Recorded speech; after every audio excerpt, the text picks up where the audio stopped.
Everyone, so welcome back. Okay, तो आज हम जो कंसिडर करने वाले एडमिशन ऑफ पार्टनर का नेक्स्ट क्वेश्चन हम सॉल्व करेंगे, जो कि काफी इंपॉर्टेंट है। तो आज हम जो क्वेश्चन सॉल्व करेंगे बच्चों, वो है लेजर का क्वेश्चन। ठीक है। इसके लिए हमें प्रिपेयर क्या क्या करना है? Profit and loss adjustment account, जिसको हम रिवैल्यूएशन भी बोलते हैं। Then partners current account and balance sheet. तो ये आपको ड्रॉ करना है। ये देखो, स्क्रीन पे दिख रहा होगा आपको।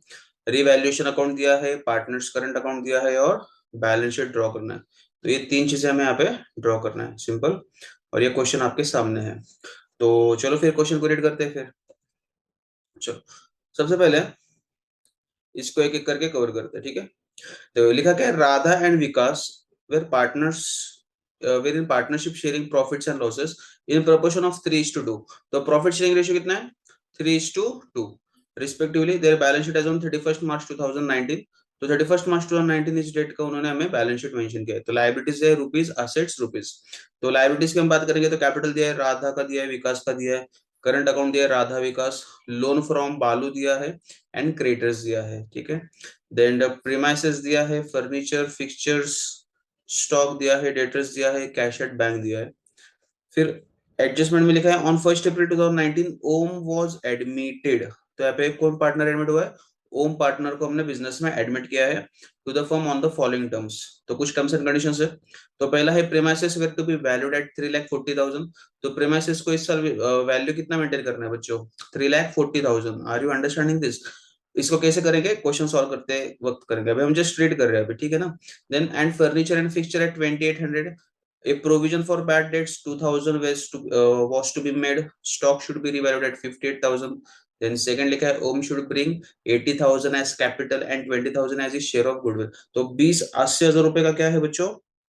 कैपिटल। तो कितना कैपिटल लेके आ रहा है वो कैपिटल बिजनेस में? और 20,000 क्या है? गुडविल आ रहा है, ठीक है। And it was retained in the business and he should be given 1/4 share in future profit. तो 1/4 शेयर क्या है? उनका फ्यूचर प्रॉफिट के लिए होगा, ठीक है। Then third one, the loan from Balu was repaid through NEFT. अब एनईएफटी मतलब इसके थ्रू हमने पेमेंट किया, national electronic fund transfer actually इसको बोलते हैं। तो इसके थ्रू अगर पेमेंट होता है तो भी हम इसका इफेक्ट बैंक के थ्रू ही देंगे। तो loan from Balu was repaid through NEFT ऐसा मेंशन किया है। So prepare profit and loss adjustment account, partners current account and balance sheet, ऐसा नीचे उन्होंने स्पेसिफिकली मेंशन किया हुआ है। तो नए फर्म का हमें बैलेंस शीट प्रिपेयर करना है, ठीक है। तो ये क्वेश्चन है, तो इसको सॉल्व करते हैं फिर। चलो, स्टार्टिंग कहां से करेंगे बताओ? लाइबिलिटी से। तो चलो, लाइबिलिटी में क्या क्या दिया है देखो, कैपिटल दिया है और करंट अकाउंट दिया है। अब इसमें इंपॉर्टेंट एक चीज याद रखो, जब भी क्वेश्चन में कैपिटल और करंट अकाउंट दिया जाएगा तो आपको जनरली करंट अकाउंट प्रिपेयर करने के लिए बोलेंगे एडमिशन ऑफ पार्टनर में, ठीक है। तो हम यहाँ पे करंट अकाउंट बनाने वाले, कैपिटल अकाउंट हम प्रिपेयर नहीं करेंगे, ये डायरेक्टली एंटर होगा बैलेंस शीट में, ठीक है। तो ये जो कैपिटल दिख रहा है आपको, ये फिर कहाँ पे रिकॉर्ड होगा? कैपिटल, राधा का कैपिटल होगा और विकास का कैपिटल होगा, इसको डायरेक्टली रिकॉर्ड करेंगे बैलेंस शीट में। So come to balance sheet and directly write down capital, capital underline करो इसको। सबसे पहले आएगा राधा, ओके। तो राधा का जो कैपिटल है, कितना है राधा का कैपिटल? 2 lakhs। और विकास का कितना है? 1,20,000। तो राधा का एपिलिटर से लिख लेते हैं 2 lakhs। फिर यहाँ पे लिखेंगे विकास का, विकास का कितना है? 1,20,000, ठीक है। और अब इसमें एक चीज याद रखना, यहाँ पे हमने नए पार्टनर किसको किया है? ओम को एडमिट किया है, तो इसका भी तो कुछ कैपिटल होगा। तो वो कैपिटल जब आएगा तब हम देखेंगे, अभी हमने एडजस्टमेंट ऑलरेडी पढ़ा है, तो इसमें ये तो चीज क्लियर कट दिख रही है कि 80,000 रुपए का कैपिटल वो लेके आ रहा है बिजनेस में। तो ओम का भी तो कैपिटल आएगा बिजनेस में, तो कितना लेके आ रहा है? 80,000 रुपए। तो इधर अभी रिकॉर्ड कर लेते, चलेगा। तो ओम कितना कैपिटल लेके आ रहा है बिजनेस में? 80,000। तो इनका टोटल मैं डायरेक्टली आउटर कॉलम में लिख देता हूँ कि चलेगा क्या फिर? तो कितना होगा फिर? shall I write here as a 4 lakhs? Clear हो गया ये 4 lakhs कैसे है? अच्छा, 80,000 क्यों लिखा समझा क्या आपको? यहाँ पे चेक करो, एडजस्टमेंट में लिखा है। आप बोलोगे फिर हमने एडजस्टमेंट क्यों किया? हम वैसे भी बाद में करने वाले हैं, बट अभी क्वेश्चन हम ऑलरेडी रीड कर चुके हैं, तो हमें चीज पता चली ना कि 80,000 वैसे भी वो कैपिटल लेके आया है बिजनेस में। जब हम वापस करेंगे तो उस टाइम पे हम वो क्लियर करेंगे, डोंट वरी। अभी हमने पहले लिख दिया। आप बोलोगे नहीं मुझे बाद में लिखना है, नो प्रॉब्लम, आप जब उसको रीड करोगे उसके हिसाब से लिख सकते हो, वैसे कोई प्रॉब्लम नहीं, कैसे भी सॉल्व करो यार मेथड से, उससे कोई मतलब नहीं, आंसर करेक्ट आना चाहिए, फिर ये मोटिव होना चाहिए हमारा। Are you understanding this? चलो तो ये हो गया। नेक्स्ट हम बात करते हैं करंट अकाउंट के। अब करंट अकाउंट में देखो राधा का और विकास का अमाउंट दिया है, तो ये भी हम रिकॉर्ड करेंगे, तो करंट अकाउंट है हमारे पास। अब देखो लायबिलिटी में तो कहाँ पे रिकॉर्ड करेंगे, करंट अकाउंट के क्रेडिट साइड में। तो करंट अकाउंट के क्रेडिट साइड में हमें रिकॉर्ड करना है बाय बैलेंस ब्रॉट डाउन। अच्छा अगर ये एसेट में होता तो कहाँ पे रिकॉर्ड करते फिर, कैपिटल के करंट अकाउंट के डेबिट साइड में, बराबर ना। तो ये कितना होगा, 2400 and 2800, as simple as that. Simple. चलो तो बाय बैलेंस ब्रॉट डाउन हमने रिकॉर्ड किया। उसके बाद ये लोन फ्रॉम और क्रेडिटर्स, इसको बाद में देखते हैं जब आएगा तब। ठीक है। एसेट में दिया premises furniture stock debtors cash at bank. हाँ अब ये देखो कैश एट बैंक का अमाउंट दिया है कितना, 2200। अब लेजर बना रहे तो एसेट में लिखना पड़ेगा इसको। तो बैलेंस शीट के एसेट में मैं यहाँ पे रिकॉर्ड करता हूँ cash at bank, cash at bank. अब एक काम करते हैं, इसका अकाउंट जनरली कुछ लोग बनाते हैं, हम इसको अकाउंट नहीं बनाते, हम इसको डायरेक्टली ब्रैकेट में मेंशन करते हैं, जो कि 2200। अगर आप कोई चाहता है कि मुझे लेजर अकाउंट बनाना, तो आप लेजर अकाउंट भी बना सकते हो। अब ये 2200 मैंने ब्रैकेट में क्यों लिया, क्योंकि हो सकता है उसने कुछ गुडविल का पोर्शन लाया होगा, कुछ कैपिटल का पोर्शन लाया होगा, समझ में आ रहा है, तो वो कैश में ऐड होगा ना फिर। तो कैश में ऐड होने की वजह से उसका बैलेंस या तो बढ़ेगा या तो डिक्रीज होगा फिर। उस टाइप के एडजस्टमेंट भी है ना क्वेश्चन में। कैसे पता चला, इसके पहले हमने क्वेश्चन पढ़ा ना बच्चों। क्वेश्चन पढ़ने का रीजन यही है कि हमें समझ में आता है कि किस टाइप के एडजस्टमेंट है। तो उससे हमें इतना पता चला कि एटलीस्ट कुछ कैपिटल का पोर्शन लेके आ रहा है, कुछ गुडविल का पोर्शन लेके आ रहा है, तो obviously there is some little bit adjustment between that cash at bank और not. Are you understanding this? चलो तो ये हो गया। तो अब एंटर करते हैं फिर डायरेक्ट एडजस्टमेंट में। ठीक है, यहाँ पे हमने ब्रैकेट में रिकॉर्ड किया, ठीक है, कैश एट बैंक को। अब देखो 1 अप्रैल 19 को हमने एडमिट किया फर्स्ट, प्रीमाइसेस दिया है 3,40,000। अब देखो इसमें क्या बोला है, प्रीमाइसेस 3,40,000 मेंटेन करना है। एसेट में देखो प्रीमाइसेस कितना दिया है, 2,80,000। तो इसको बैलेंस शीट में लेना पड़ेगा। अब याद रखना रिवैल्यूएशन का जब भी करेंगे और बैलेंस शीट जब हम बनाएंगे, तो ये जो ओल्ड बैलेंस शीट जो दी जाती है ना क्वेश्चन की, इसका अमाउंट हमेशा इनर कॉलम में आता है, मतलब फर्स्ट लिखेंगे। और ये जो 3,40,000 है इस साल इतना मेंटेन करना है, मतलब ये जो 3,40,000 है कहाँ पे चला जाएगा फिर, आउटर में। और दोनों का जो डिफरेंस रहेगा, वो डिफरेंस आपका या तो एप्रिसिएशन होगा या तो डिप्रिसिएशन होगा, एज द केस में भी। तो या तो वैल्यू इंक्रीज होगी या तो वैल्यू डिक्रीज होगी। ठीक है। चलो तो लिख लेते हैं फिर। पहले प्रीमाइसेस का अमाउंट कितना है, 2,80,000। ये कहाँ से ले रहा है, यहाँ से ले रहे हैं। ठीक है। तो एसेट पे रिकॉर्ड करो प्रीमाइसेस 2,80,000, प्रीमाइसेस इनर कॉलम में रिकॉर्ड करेंगे, लेटेस्ट से 2,80,000। ठीक है, एक लाइन छोड़ के अंडरलाइन करेंगे। और उन्होंने बोला क्या है जिस क्वेश्चन में, मेंटेन कितना करना है, 3,40,000। तो 3,40,000 आउटर में रिकॉर्ड करेंगे। ठीक है। अब देखो 2,80,000 का 3,40,000 हुआ, मतलब कुछ अमाउंट बड़ा होगा। कितने से बड़ा वो लिखना पड़ेगा, कितने से बड़ा बताओ, 60,000 से।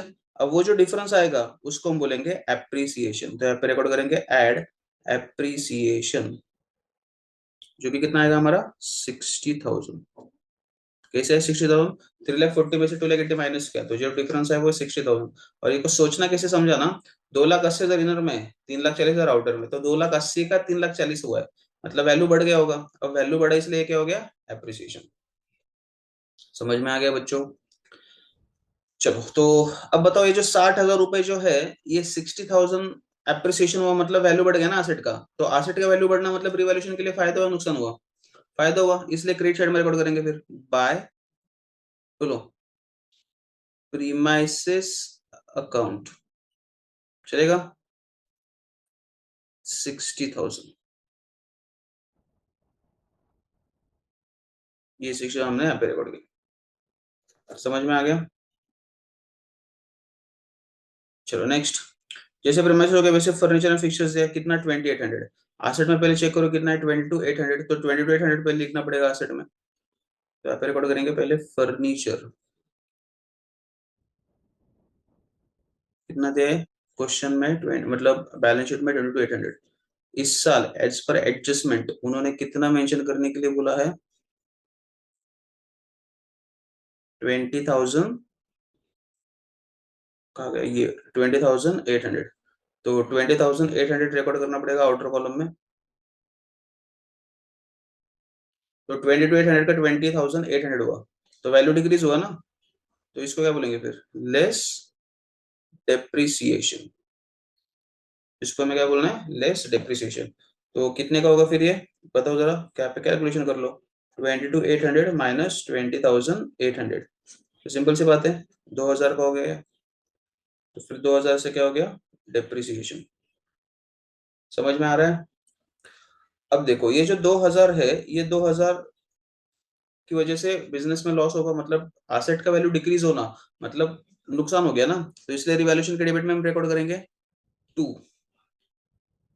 टू फर्नी एक सेकंड। हम्म क्या है, फर्नीचर कितना था, फर्नीचर 2,000 था, यहाँ पे लिखेंगे simple to furniture account 2,000। Clear हो गया। हम्म फर्नीचर अकाउंट,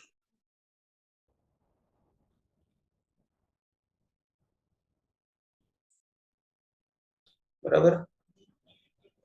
किसी को डाउट है यहाँ तक, आगे चले। ओके, फर्नीचर का लिया है, provision for bad debts 2,000 was to be made. तो 2,000 का प्रोविजन मेंटेन करना है, तो ये कहाँ से होगा, डेटर्स के थ्रू होगा। तो डेटर्स का बैलेंस कितना है, 18,200। तो असेट में रिकॉर्ड करेंगे पहले डेटर्स, इनर कॉलम में रिकॉर्ड करना है 18,200।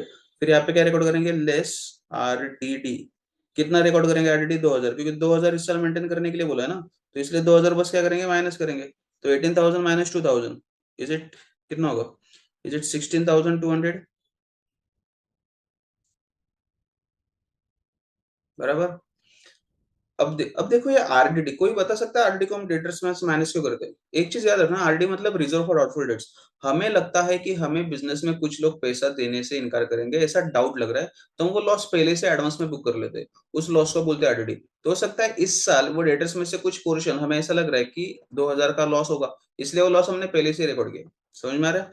अब ये 2,000 का जो आरडीडी है, इसकी वजह से डेटर्स का बैलेंस कम हो गया, तो ये नुकसान हो गया ना फिर बिजनेस के लिए। इसलिए कहाँ पे रिकॉर्ड करेंगे फिर, डेबिट साइड में। तो क्या रिकॉर्ड करेंगे, टू आरडीडी अकाउंट, अगेन कितना, 2,000। समझा क्या, लिख तो है अच्छे से। चलो नेक्स्ट, उसके बाद कहते हैं stock should be revalued at 58,000। तो स्टॉक का बैलेंस पहले चेक करना पड़ेगा, जो कि कितना दिया ये, 54,000। तो ये जो 54,000 है उसके बेसिस पे कंसिडर करेंगे फिर हम, बराबर ना। तो स्टॉक का बैलेंस कितना है, 54,000, उसके बेसिस पे कैलकुलेशन दिखाना पड़ेगा हमको। तो चलो, स्टॉक पहले दिया है एसेट में 54,000, तो पहले उसको रिकॉर्ड करेंगे। सो राइट डाउन स्टॉक 54,000, और उन्होंने कितना बोला है मेंटेन करने के लिए, 58,000। तो यहाँ पे मैं लिख देता हूँ, लेटेस्ट से 58,000। तो 54 का 58 हुआ, तो वैल्यू बढ़ गया। तो जब वैल्यू बढ़ेगा तो ये हमारे लिए प्रॉफिट हो गया ना। तो क्या रिकॉर्ड करेंगे फिर, एड एप्रिसिएशन, जो कि कितना आएगा फिर यहाँ पे, 4,000। तो 4,000 से वैल्यू बढ़ गया ना हमारा, तो इसलिए 4,000 हमारा कंसेप्ट आ गया। अब देखो एप्रिसिएशन होना मतलब ये बिजनेस के लिए क्या माना जाएगा, प्रॉफिट। इसलिए यहाँ पे क्रेडिट साइड में रिकॉर्ड करेंगे, by stock account 4,000, by stock account 4,000। ये हो गया हमारा कंसेप्ट। क्लियर हो गया। चलो, तो फर्स्ट एडजस्टमेंट कंप्लीट हो गया। अब आते हैं सेकंड में। देखो सेकंड एडजस्टमेंट में क्या लिखा है उन्होंने, ओम शुड ब्रिंग 80,000 एज कैपिटल। कितना कैपिटल लेके आ रहा है वो, 80,000। तो 80,000 कैपिटल लेके आ रहा है बिजनेस में, तो वो तो हमें बिजनेस में कैश का बैलेंस बढ़ जाएगा। तो जो कैश एट बैंक दिख रहा है ना आपको, तो इसलिए यहाँ पे मैं करूंगा प्लस 80,000, क्योंकि कैश का बैलेंस बढ़ेगा ना, क्योंकि 80,000 रुपये पैसा लेके आ रहा है, 80,000 रुपये लेके आ रहा है वो, तो इसकी वजह से बैंक का बैलेंस बढ़ जाएगा, इसलिए हमने उसमें पोर्शन उसमें ऐड कर दिया, सिंपल। और सेकंड इफेक्ट कहाँ पे दिया इसका हमने, सेकंड इफेक्ट इसका हमने डायरेक्टली देखो लाइबिलिटी में ऑलरेडी लिखा है, ओम का 80,000 जो हमने पहले लिखा लिखा था, जैसे मैंने शुरुआत में ही लिया था, मैंने आपको बोला था एडजस्टमेंट बाद में आएगा।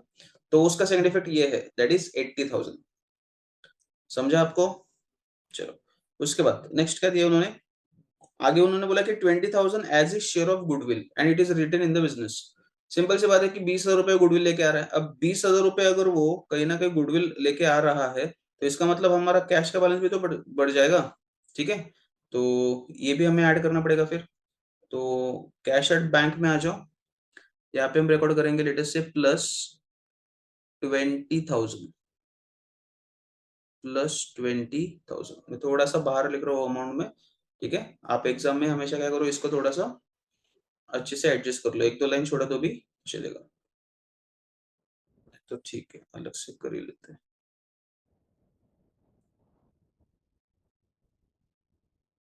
ये कितना था, 2,200 था, प्लस कितना, 80,000, और अब ये कितना है गुडविल, 20,000।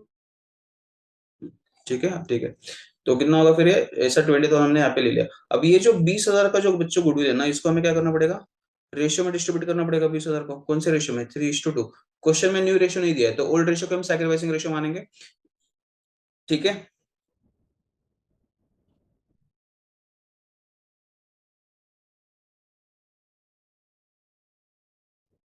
तो इसलिए इस 20,000 को हमें सैक्रिफाइसिंग रेशियो में बांटना है। तो क्या करोगे फिर, 3:2 में कैसे करोगे, 20,000 है, 3:2 में बांटना है।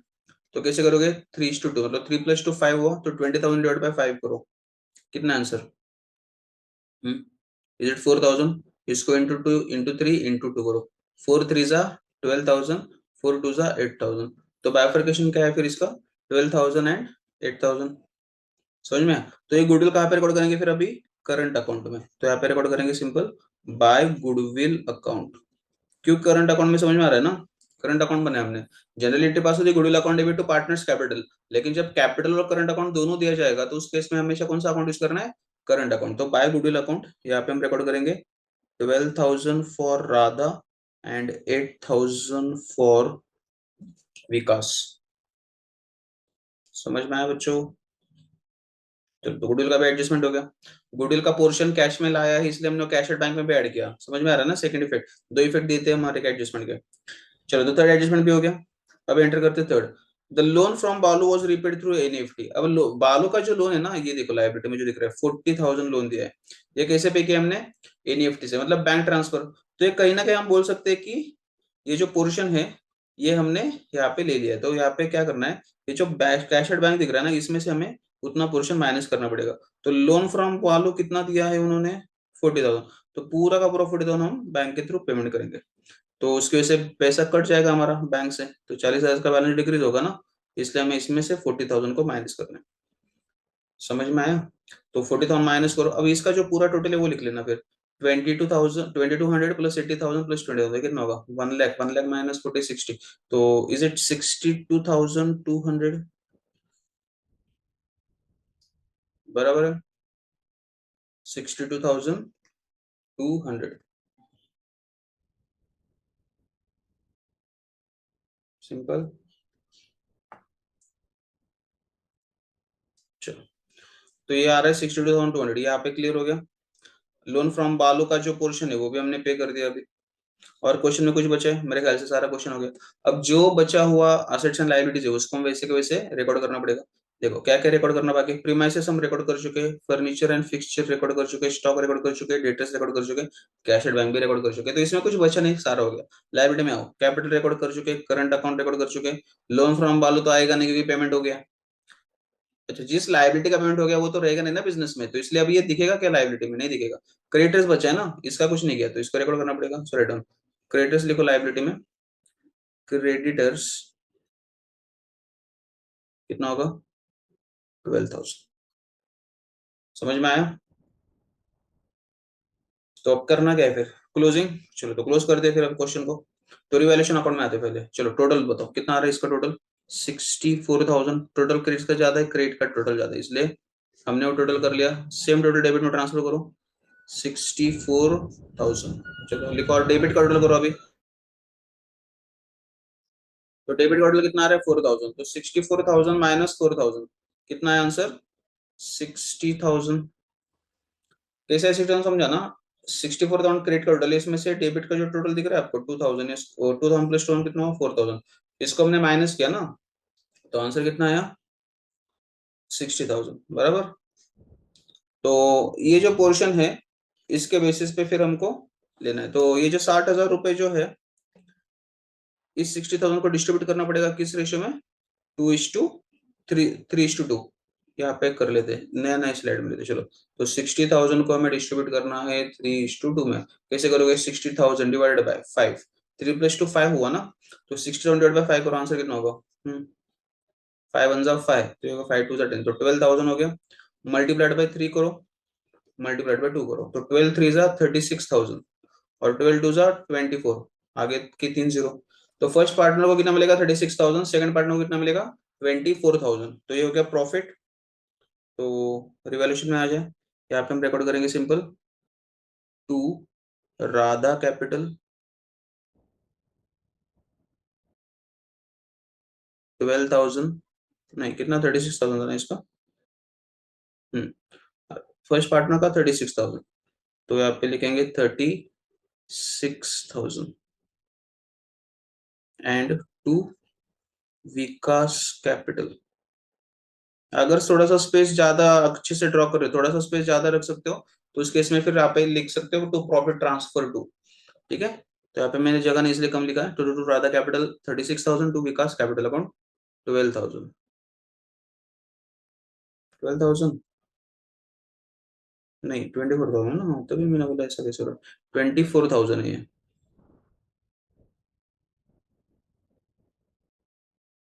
24,000। समझ में आ रहा है। इसको मैं अच्छे से थोड़ा सा ब्लैक से कर लेता हूँ, मतलब समझ में आया, समझ में आ जाएगा आपको, ठीक है। अब यही पोर्शन जो है वो मैं यहाँ पे लिख देता हूँ क्रेडिट साइड में, चलेगा। तो किसके क्रेडिट साइड में, करंट अकाउंट में प्रॉफिट है ना। तो करंट अकाउंट में रिकॉर्ड करो बाय, लेटेस्ट से लिखेंगे रिवैल्यूएशन, रिवैल्यूएशन से आएगा तो बाय रिवैल्यूएशन रिकॉर्ड करेंगे हम। ठीक है, चलो कितना अमाउंट है 36,000 एंड 24,000, सिंपल। चलो अब इसका टोटल करना पड़ेगा फिर, चलो करो टोटल इसका कितना होगा, 36 + 12 कितना होगा 46, 48, 48 + 2 50, तो इज इट 50,400,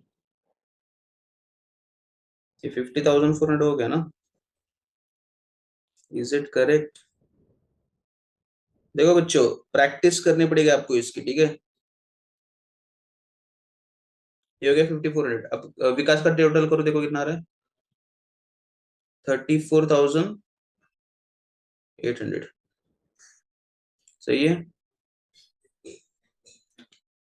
ओके, तो यही टोटल से हम यहाँ पे डेबिट में ट्रांसफर करेंगे, 5400 एंड 34,800।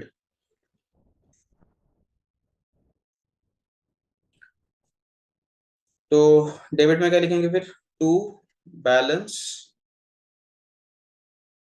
कैरिड डाउन, ठीक है। क्या रिकॉर्ड करेंगे डेबिट में, to balance carried down.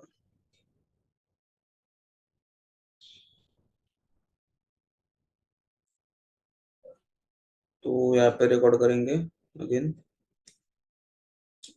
To balance carried down, वही अमाउंट आएगा 50,400 एंड 34,800। अब सुनो अच्छे से, ये जो बैलेंस आपको दिख रहा है 50,400 एंड 34,800, ये बैलेंस हमारा जाएगा बैलेंस शीट में अब।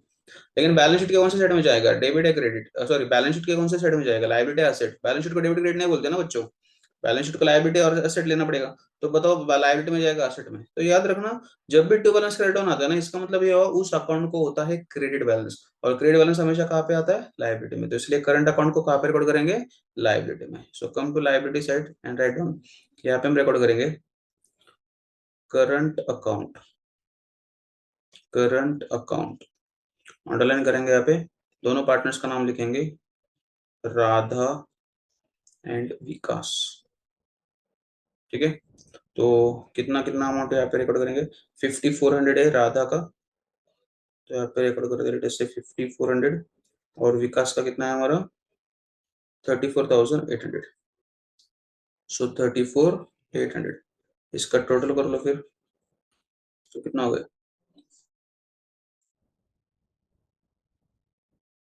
Is it 85,200? ठीक है, चलो तो क्वेश्चन हो गया। अब इसका बस ये चेक करना है आपको कि ये टोटल मैच हो रहा है या नहीं हो रहा है, उसके बेसिस पे लेना पड़ेगा हमको। ठीक है, चलो चेक करते हैं। पहले लाइबिलिटी का टोटल कर लेते फिर। हम्म, कितना होगा लाइबिलिटी का टोटल फिर यहाँ पे? ये होगा आपका 4,85,000, मतलब कितना हो 80 यहाँ पे होगा। चलो यहाँ पे कर लेते हैं 200, फिर 5 + 2 कितना हो 7, देन तो ये हो रहा है देखो 4,97,200। ठीक है, यहाँ पे मेरे तो से 4,97,200 आ रहा है। अब आसेट का चेक करो, उतना ही आ रहा है क्या? आसेट का देखो कितना आ रहा है। हम्म,